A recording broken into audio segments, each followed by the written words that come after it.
sort of regardless of what the asset is, whether it's a company, whether it's a commodity, whether it is a royalty stream, kind of across the gamut. They'll, invest in everything, and they'll price anything. And so that is an ethos I really respect, because a lot of times, in today's world, we see people making decisions of like yes or no, like, do I invest in this or do I not? And that is one framework that, can work for some people, but in a lot of ways, it's a lazy one.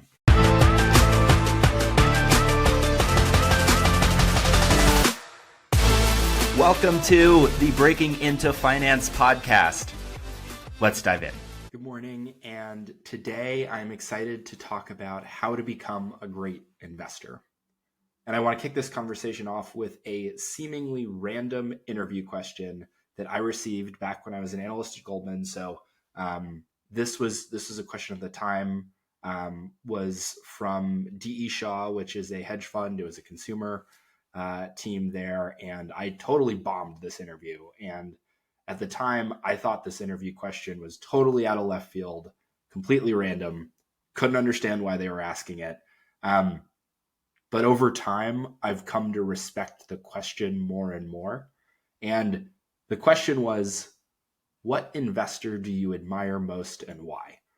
And so at the time, I initially totally drew a blank. And now I'm thinking in my head, oh my God, like, let's just name an investor, like a person. I can name firms like Warren Buffett. Right. So I said Warren Buffett. And I'm guessing that is the name that a lot of you listening might have thought of too. And so then the question is like, why? Well, I knew he was like a value investor, and like, so I said something that was just kind of like probably, contained in the first two sentences of his Wikipedia page type of stuff. So not particularly insightful or differentiated. So today I want to talk about some investors that I admire now. I want to talk about why I think that question is a really good question to ask. And I want to talk about some of the thinking that goes into that and why, because, maybe if you get asked this interview question at some point, then great. But I really think that this is foundational to the type of research that you can do to not only learn about finance, learn about investment banking topics, but also learn about investing and, take that step from becoming, like a YOLOer who reads like Wall Street Bets to, someone who has differentiated insights as an investor, or at least can appreciate those differentiated insights when they arise. One investor who I really admire is Robert Smith. Robert Smith is the founder of Vista Equity Partners, one of the most successful private equity funds in the world. And there are a couple things that I think are really, innovative about their firm and what they do that makes them different. But the firm really started, and Robert Smith really made his name with one key insight, which is that software companies were worthy of being lent money to. That seems like kind of like a strange, like specific thing. But if you wind back the clock 25 years to the, late 90s, early 2000s, I think Vista was founded around 2001. And at the time, we are immediately post, .com bubble bursting. There are all of these, tech companies where, they, a lot of them didn't really have a product or had a product with terrible unit economics, but some of them had a real product that they were producing. And, in 2001, Google was around as a, for example. And basically the dominant thinking at the time is that tech is risky. Because it's this high growth space, there is a lot of volatility. Because of the .com bubble, it was sort of axiomatic in everyone's minds that these companies had the potential to fail. And who do you not want to lend to? It's risky companies. Lenders do not get to participate in the upside that companies, benefit from if they grow rapidly. Their upside is capped at whatever the interest rate they're receiving. Instead, lenders are really focused on that downside protection because, lenders can, if everything goes well, they make, that interest rate that they're, expected to return until maturity. So their upside is capped. And their downside is if the company goes bankrupt, can't make payments, issues happen, then they lose money, or they don't get, as much as they, hoped or expected to. So in debt investing, the name of the game is downside protection. And not only that, but in private equity world, that's still true today, but it was even more true back then. The name of the game was, how much can you borrow? Like, how much debt can you put on these companies to get them as levered as possible, to take advantage of the difference between the expected return on that equity and what you have to pay out from a debt perspective. So software is a space that, going back 20 years was completely ignored by private equity. It was viewed as risky. And lenders had to be convinced and persuaded that, software companies were worth lending to.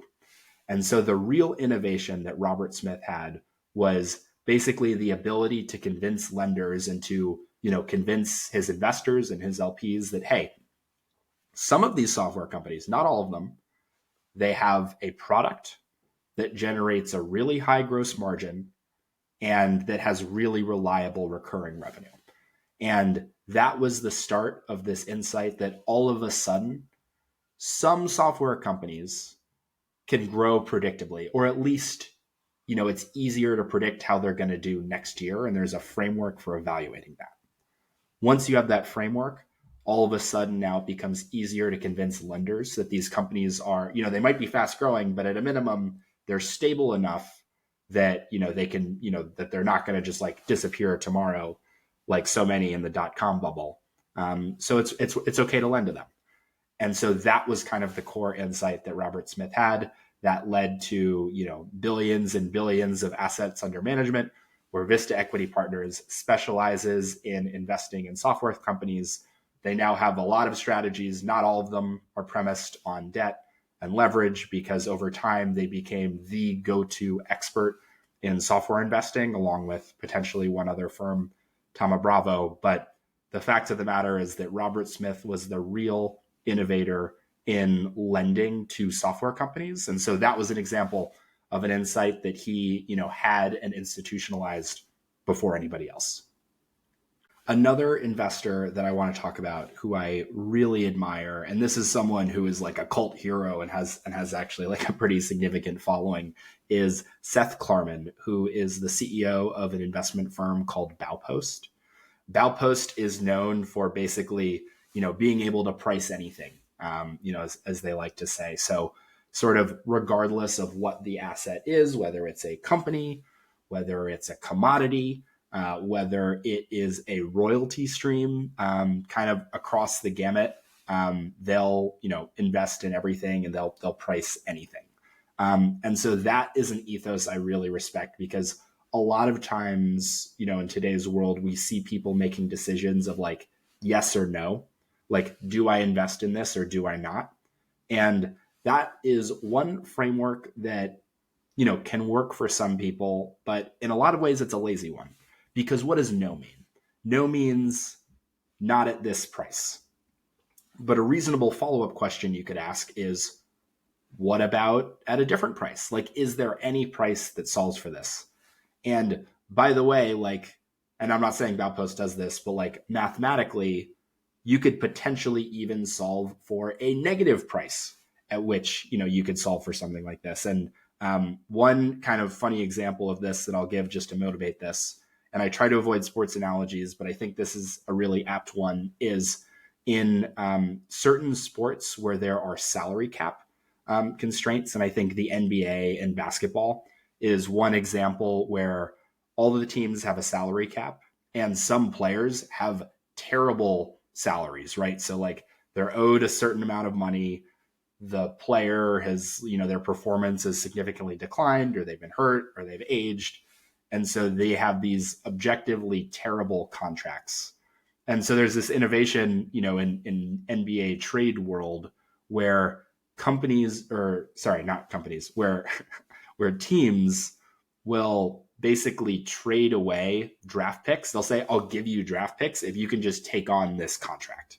And so that is an example of, in a lot of ways, a negative price for something. So, there might be a player who one investor, or in this case, a GM of a basketball franchise might say, no, I don't want that player.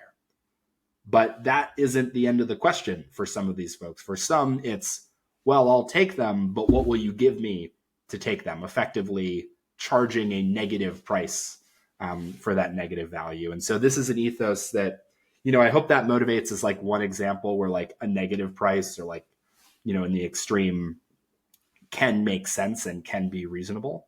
And so this is an ethos that I really admire of we can price anything. Basically, tell me about the asset. We specialize in, projecting the potential cash flows of that asset. And, we can underwrite that in a way that, we can give ourselves, some margin of safety.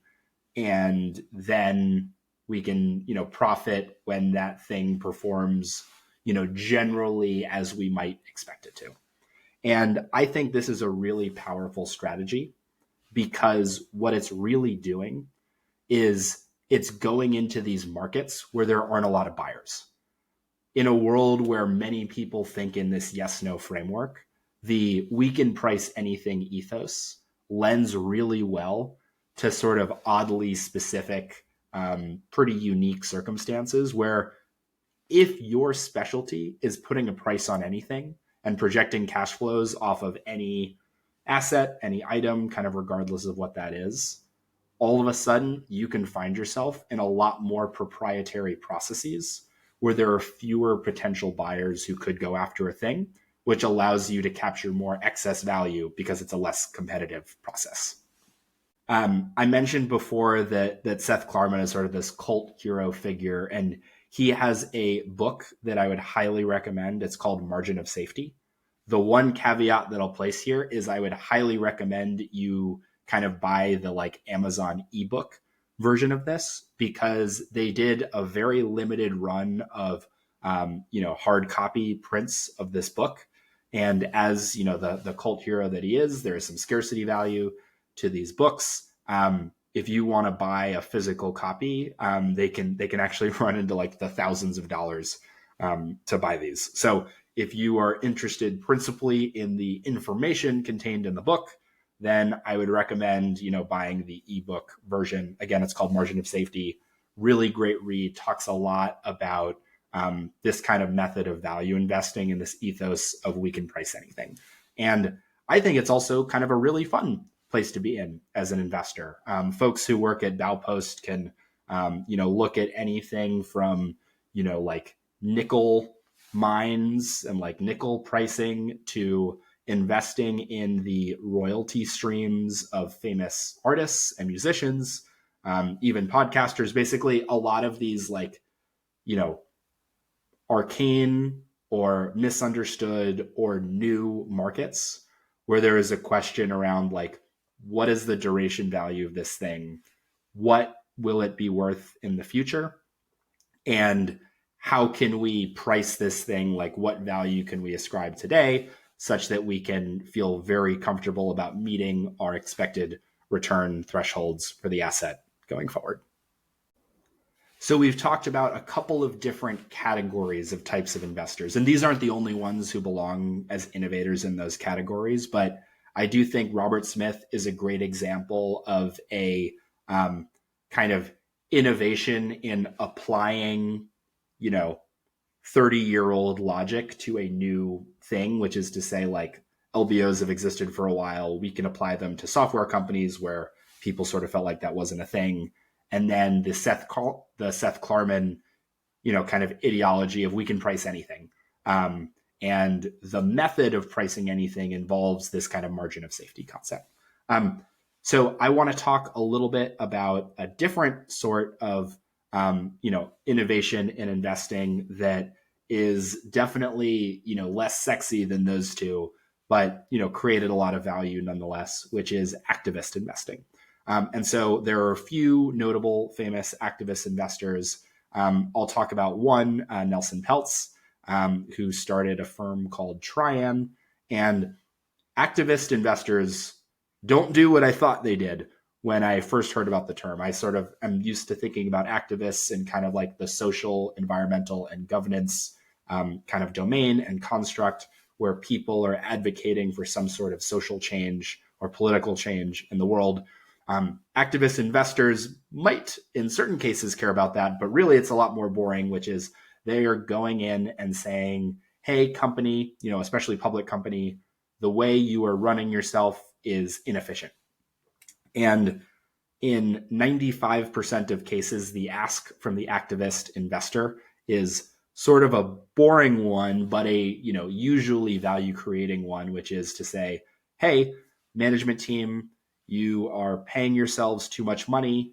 You're investing in bad projects that aren't working, and all of your shareholders would be much better served if you just did less, paid yourself less, and paid a bigger dividend, or kind of like the dominant form of returning capital to shareholders these days is share purchase. And so that's kind of the basic idea, is like, hey, whatever you guys are doing, you're bad at investing. So just take the money you're making every quarter and return that money just to shareholders. Don't try to invest in anything else because you aren't very good at it. So this is sort of a funny one, and there are a few examples of this, but the way that activist investors tend to work is they will quietly build a stake in these companies. So they'll usually, slowly accumulate, 4.9% ownership of the shares in a publicly traded company. 5% is the threshold at which they have to, publicly disclose their position. And then so it becomes a race from 4.9 to as many shares as they can get above 4.9. They'll basically just try to buy as much voting power as they possibly can. Usually they will end up with a 8, 10, 13% stake in these companies. And basically what they will go out and do is then publicize, their findings. They'll put out these deep criticisms of management and the company and the team. And they will say, hey, all other, public shareholders, these are all the things that this company is doing wrong. Here's our supporting evidence. And we want to drum up as much press and PR as possible so that when the next shareholder meeting happens, they can, collectively with their minority stake, get enough shareholders out there to agree with their position to influence change. And ultimately, what usually ends up happening is the board won't wait for that shareholder vote where they risk getting wholesale replaced. But usually they will negotiate with that activist investor like, hey, we will give you some number of board seats. We will replace, the CEO, but not the COO, or, or vice versa. We'll basically implement some number of changes. We like your idea on the share repurchase. We'll go do that. And so that's sort of an example about how these activist investors work. And the way that they profit, of course, is if they are right, if they are correct that the stock price will go up and that the company will be more valuable after making the change that they're recommending. The idea is they own shares in that company and they will, profit from, when the shares actually go up because they've created value. So they'll buy before announcing this to the market, before implementing any change. And then if the change they implement is successful and does what they think it's going to do, they will profit along with all of the other shareholders of the company. Before we sign off for today, I want to talk about one more investor and investment strategy that I really admire. This is a pretty recent one, like in the last 5-10 years, and I think it is really cool, especially for folks who are interested in kind of impact investing. I think this is a tangible example of real impact, and it's a strategy that's getting popularized now across private equity, and I think it's just really cool. So excited to talk about this one. There is an investor at KKR where I used to work. So full disclosure, I used to work there and have great respect for that firm, called Pete Stavros. He's now one of the global co-heads of private equity at KKR. When I was there, he used to be one of the co-heads of the industrials group within America's private equity. And part of his ascension within the firm is an innovation that he's made and helped oversee that I think is really transforming how people think about ownership.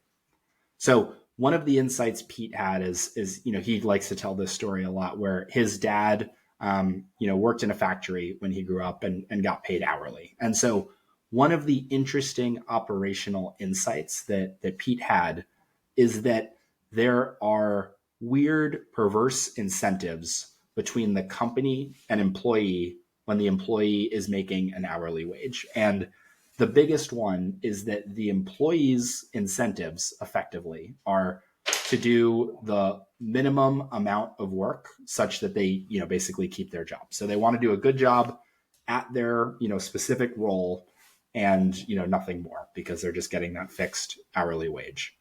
Meanwhile, the company, of course, wants to innovate. They want to grow. They want to get as much from, folks in their company as possible. And so the innovation that Pete had was seeing value in giving shadow equity ownership to every employee. And this is, not a totally new insight. It's one that's been debated in academia for a long time. And kind of like the HBS, review and or HBR and all of these kind of case studies, I think the consensus at the time was really that a lot of these hourly employees don't appreciate and don't understand how to value this upside opportunity, this upside equity participation. And companies would be better served just giving them more cash. Basically whatever the value of the shadow equity might be, the employee just prefers more cash on an hourly basis. And so that is, the way in which they should proceed. And basically one of the things that, that Pete experimented with in the industrials portfolio at KKR was, well, what happens if we give that shadow equity? What happens if we don't give people that choice and we just say, this is one of the things that's happening? Well, a couple of interesting things happened. First, and this was a surprising one to me, workplace injuries decreased. And I think the main kind of thinking there is that people are, more consciously aware of what's going on and therefore more consciously making decisions about what to do. I don't know that makes 100% sense in my mind. So honestly, I don't know what's motivating that, but that's what the data says. But the much more interesting observation was that there are a lot of employees who structurally do cross-functional work where they're only paid for one of those jobs. And the big benefit of offering this shadow equity and training employees about what it means, financially, what it could mean for them if the company continues to grow, was instilling more of an ownership mindset where employees that kind of structurally end up doing cross-functional work think more about that work. And so one of kind of the prominent, and I think my favorite example of this is that KKR owned a company that manufactured and installed garage doors. So think about going to, name your suburban home that has one of those automatic garage doors, and, they would manufacture these doors, go on site and install them. And basically for these companies, the only time they would have a face-to-face interaction with the customer was the installation person who's kind of interacting with that customer. And one of the insights is that installation person gets paid to do installations. But oftentimes, by virtue of being on site with the customers, by virtue of talking to the customers, and by virtue of being the installer and kind of the one face-to-face, representation of the company, there was so much more that they could be doing, from customer success to sales to, advice on R&D and how to make, the technology work better. There are all of these other opportunities for this person to be more involved in, leading and informing the future growth and operational efficiency of this company. And so it turned out that, just that simple thing, having those people all of a sudden through this shadow equity being incentivized to share a lot of their, learnings and insights with others in the organization. One, led to them doing that. They shared those insights. Two, it led to a ton of different value creation initiatives and measures that the company never would have seen otherwise. And so this is what I love about this value creation strategy. It's basically giving shadow equity to employees led the company to not just be, doubling or tripling KKR's money. It's more like 8 to 10 times, multiple of KKR's money through that investment. Just crazy amounts of unforeseen, optimization and efficiency improvements in the company by virtue of giving the shadow equity. So that is one more, investor, Pete Stavros, and strategy, the kind of employee shareholder shadow equity participation that I really value. I hope this episode was interesting, insightful, and helpful. In the event that you do get asked a question about investors you admire, I hope that this is a great grab bag of, some names you can pick and why. And then lastly, if you do enjoy kind of some of these deep dives, would really appreciate you letting me know in the comments. I've been doing a lot of interviews lately, and so the opportunity to do more of these kind of one-off, talking about things I'm seeing in the market and admire. It's great to know how you value those two relatively. So shoot me a note, put it in the comments. Really appreciate it. Thank you so much. That does it for today's episode. Thank you so much for listening. And remember to check out our website, breakingintofinancepodcast.com, where you can submit questions, join our Substack to stay up to date on new content releases, and much, much more. We'll see you next time.